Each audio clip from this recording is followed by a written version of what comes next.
AG వచ్చినాక వాస్తవాలు మాట్లాడతారు ఏ రాజకీయ నాయకుడైనా. కానీ వాస్తవాలు మాట్లాడకుండా నోట్లకి వెళ్తే అబద్ధాలు.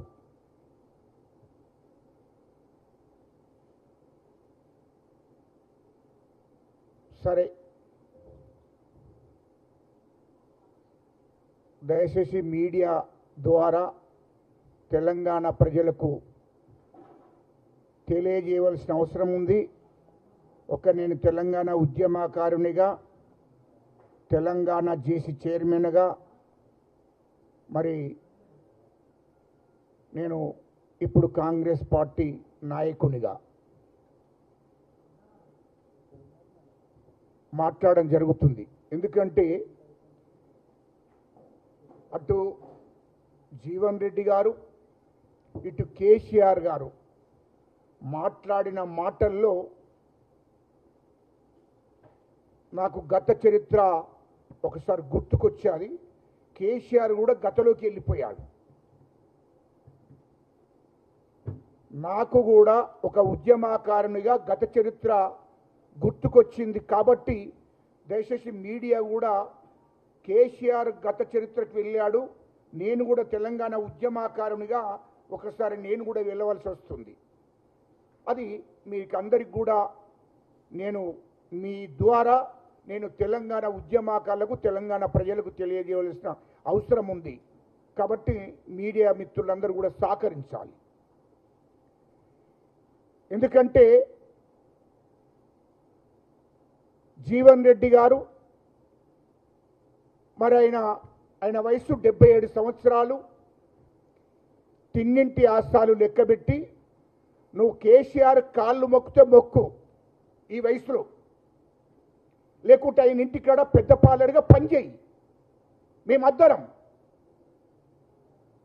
కానీ కేసీఆర్ తెలంగాణ తెచ్చిన వాడిగా మొన్నటిదాకా కాంగ్రెస్ పార్టీలో ఉండి ఏం చెప్పావు? కేసీఆర్ దగాకోరు, కేసీఆర్ కాళేశ్వరం ప్రాజెక్టులో మొత్తం కుంభకోణాలు చేశాడు, 1,00,000 కోట్లు మింగాడు, దోపిడీ చేశాడు, తెలంగాణ రాష్ట్రాన్ని నాశనం చేశాడు, తెలంగాణ రాష్ట్రాన్ని దోశాడని ఇదే జీవన్ రెడ్డి గారు మీ మీడియా ముందట, మీకు ఏదో రికార్డు ఉంటుంది, మీ మీడియా ముందట ఎన్నోసార్లు మాట్లాడాడు. వాళ్ళ మీద కేసీఆర్, కేటీఆర్ మీద చట్టపరమైన చర్య తీసుకోవాలన్నాడు. ముఖ్యంగా కేసీఆర్ మీద చట్టపరమైన చర్య తీసుకోవాలన్నాడు. అదే కేసీఆర్ మీద కాంగ్రెస్ ఎంపీగా పోటీ చేశాడు. కానీ నిన్న బహిరంగ సభలు ఏమంటాడంటే, కాంగ్రెస్ పార్టీ నన్ను పోటీ చేయమన్నది కాబట్టి తప్పని పరిస్థితిలో నేను పోటీ చేశాను. సిగ్గుండాలి, నీకు లజ్జ ఉండాలి. 77 ఏళ్లకు వచ్చినావు, కాంగ్రెస్ పార్టీ నాయకునిగా కాంగ్రెస్ పార్టీ నేను అని చెప్పుకొని కాంగ్రెస్ పార్టీ మూలంగా నువ్వు రాజకీయ జీవితాన్ని గడిపి 14 సార్ల టికెట్ తీసుకొని 6 సార్ల ఎమ్మెల్యేవై ఉమ్మడి రాష్ట్రంలో 2 సార్ల మంత్రివై సిగ్గు లేకుండా మేము కాంగ్రెస్ పార్టీ పోటీ చేయమన్నది కాబట్టి తప్పని పరిస్థితిలో పోటీ చేసిందని చెప్పుకోవడం నీ అంత అవకాశవాదం, నీ అంత లుచ్చా కొడుకు తెలంగాణలో దొరుకుతాడని నేను అడుగుతున్నా.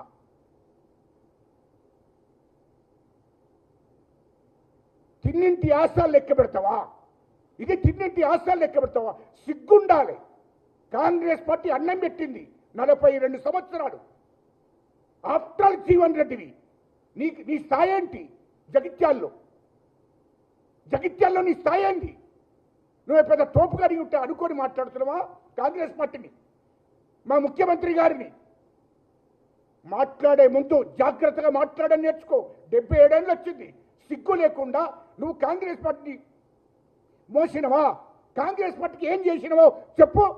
నీ జగిత్యాలు దాటి జగిత్యాల కాన్స్టిట్యూన్సీలో నీ స్వార్థం కోసం, అక్కడ నీకు పదవి కోసం, అక్కడ జగిత్యాల ప్రజలను మభ్యపెట్టి మోసం చేసి గెలుచుకుంటూ వచ్చి నీ ఆస్తులు సంపాదించుకున్నావు తప్ప నువ్వు కాంగ్రెస్ పార్టీకి ఏం చేసినావో తెలుసు చెప్పు.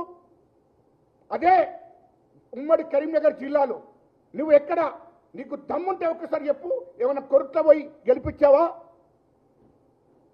లేకుంటే నీ పక్కన ధర్మపూర్లో ఒక ఎమ్మెల్యేని గెలిపించావా? నీ ముఖానికి చొప్పదంలో గెలిపించావా? లేకుంటే సిరిసిల్ల గెలిపించావా? వెమ్లవాడలో గెలిపించావా? కరీంనగర్లో గెలిపించావా? పెద్దపల్లిలో గెలిపించావా? ఎక్కడ గెలిపించావు? నీ పేరు మీద ఒక్క నాయకుడు గెలిచినట్టు చెప్పండి. సిగ్గు లేకుండా మాట్లాడుతున్నావు. కాంగ్రెస్ పార్టీని నేను మోసినా, కాంగ్రెస్ పార్టీకి సేవ చేసినా. నీకు జగిత్యాల్లో ఒక్క నీ కాన్స్టిట్యూషన్ తప్ప నువ్వు ఎక్కడైనా ఉమ్మడి జిల్లాలో నీవు అడుగు పెడితే నువ్వు అడుగుతే నీ ముఖాన్ని చూసి ఎవడ నోట్లేస్తాడని అడుగుతున్నా. ఎవడన్నా వేసిండా చెప్పు. ఉమ్మడి రాష్ట్రంలో ఎక్కడైనా కాంగ్రెస్ పార్టీకి బాధ్యత తీసుకొని ఎప్పుడన్నా తిరిగావా? 42 ఏళ్లలో ఎక్కడైనా ఇన్ఛార్జిగా పోయినావా? ఎక్కడైనా కాంగ్రెస్ పార్టీ అభ్యర్థులను గెలిపించావా?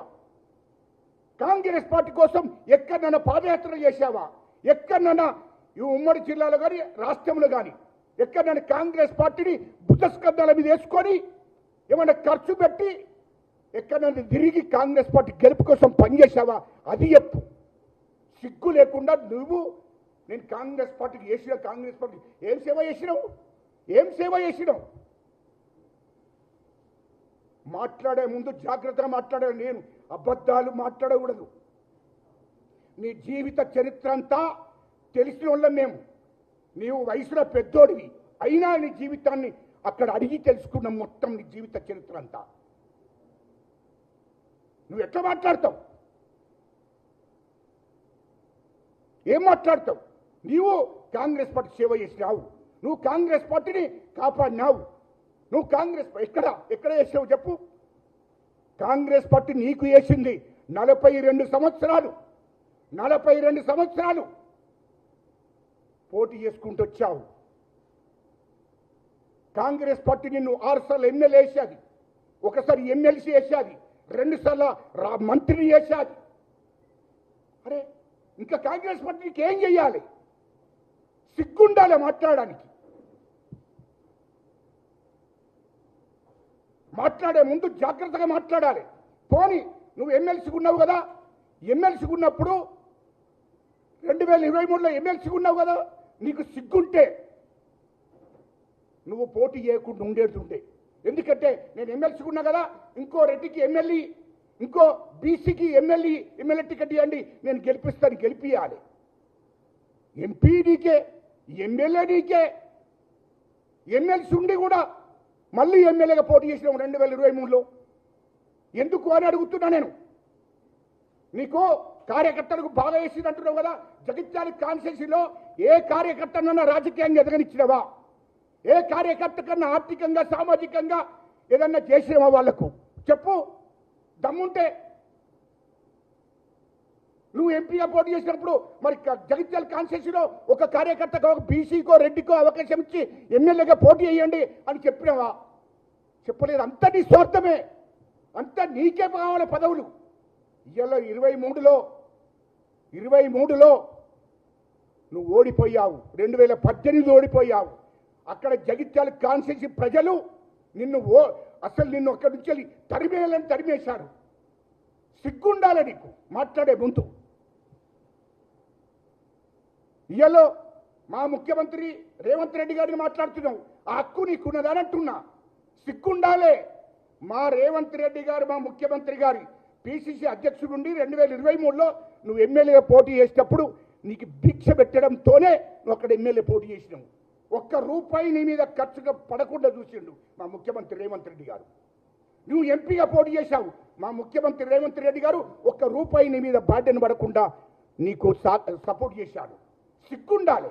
అప్పుడు తెలియదా మా ముఖ్యమంత్రి రేవంత్ రెడ్డి గారిని? అప్పుడెందుకు మాట్లాడలేదు? మరి పిసిసి అధ్యక్షుడు ఉన్నప్పుడు అప్పుడెందుకు మాట్లాడలేదు? మా ముఖ్యమంత్రి రేవంత్ రెడ్డి గారి కాలి గోటికి కూడా సరిపోవు నువ్వు. అది గుర్తుపెట్టుకో. కాంగ్రెస్ పార్టీకి వచ్చిన కానుండి కాంగ్రెస్ పార్టీని భుజస్కంధాల మీద వేసుకొని రాష్ట్ర వ్యాప్తంగా తిరిగాడు. వర్కింగ్ ప్రెసిడెంట్గా, పిసిసి ప్రెసిడెంట్గా రాష్ట్ర వ్యాప్తంగా కాంగ్రెస్ పార్టీని భుజాల స్కంధాల మీద వేసుకొని కార్యకర్తల బాధ్యతలు మోసి తెలంగాణ ప్రజల బాధ్యత తీసుకొని మొత్తం తెలంగాణ రాష్ట్రాన్ని మొత్తం తిరిగాడు. తెలంగాణ ప్రజల కోసం పనిచేయడం కోసం, ఎస్సీల కోసం, ఎస్టీల కోసం, బీసీల కోసం, ఆదివాసీల కోసం అణగారిన కులాలను ఎంబడేసుకొని రాష్ట్ర వ్యాప్తంగా కాంగ్రెస్ పార్టీ అధికారంలోకి రావడం కోసం కష్టపడ్డాడు. ఆయన ఆస్తులను తాకట్టు పెట్టాడు, ఆస్తులను అమ్మాడు, కాంగ్రెస్ పార్టీని మీదేసుకొని తిరిగాడు.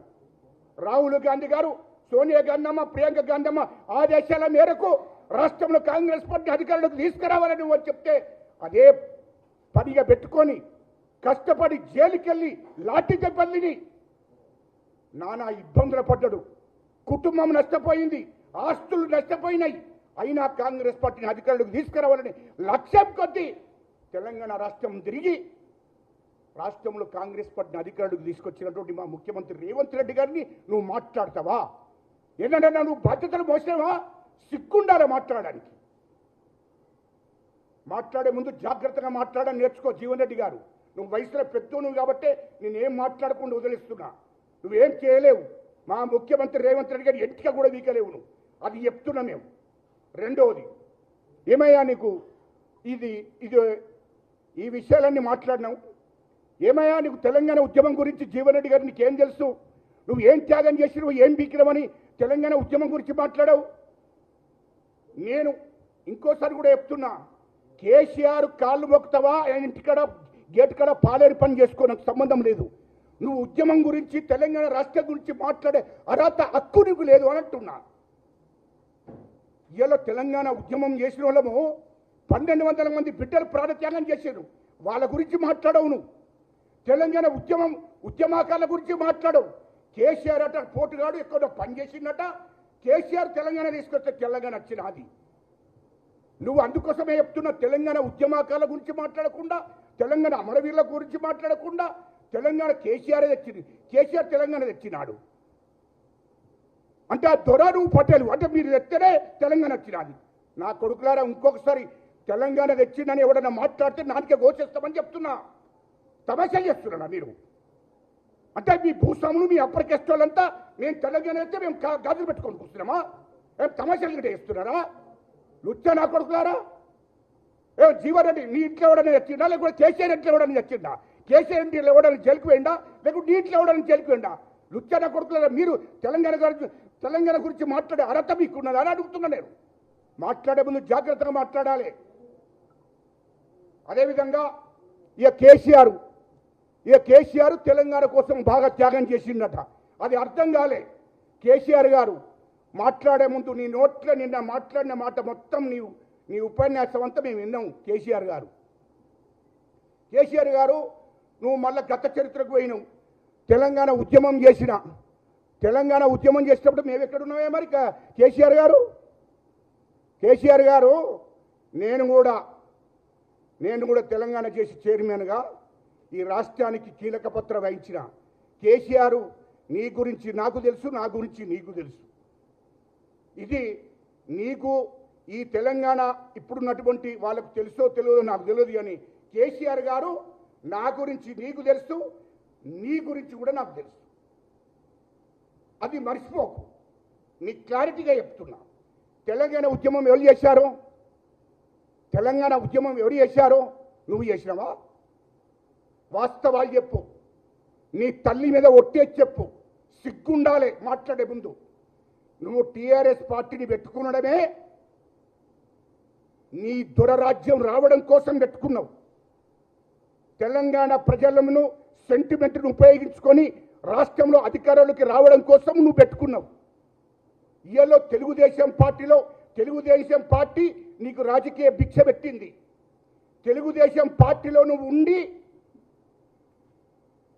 ఇయ్యలో అసెంబ్లీలో డిప్యూటీ స్పీకర్గా ఉన్నావు. నీకు మంత్రి పదవి ఇయ్యనందుకు ఒక దిక్కు కమ్మోళ్ళు, ఒక దిక్కు రెడ్డోళ్ళు ఈ రాష్ట్రాన్ని పరిపాలిస్తున్నారు. ఇక్కడ నాకు మంత్రి పదవి ఇస్తలేడని చెప్పి ఒక నీచమైన ఆలోచనతోని నువ్వు బయటికి వచ్చి టీఆర్ఎస్ పార్టీ అని పెట్టుకున్నావు. తెలంగాణ రాష్ట్రం పేరు మీద టీఆర్ఎస్ పార్టీ అని పెట్టుకొని